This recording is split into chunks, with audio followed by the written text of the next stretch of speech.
Assalamu alaikum. In this video, how to carve edges of a photo in Photoshop. Step 2. First of all, apply step 1. Double click, remove this lock, click the shape, right click, use rounded rectangle tool, shape to path and radius 17 px or 15 px as you wish. Example, I use 17 px.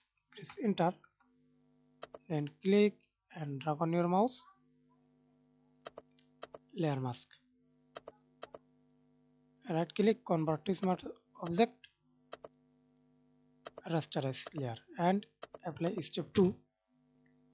Already remove this lock. Right click, rectangular marquee tool, feather, use 100 px or 17 px as your wish. I use 100 px. Press enter, then create a layer mask.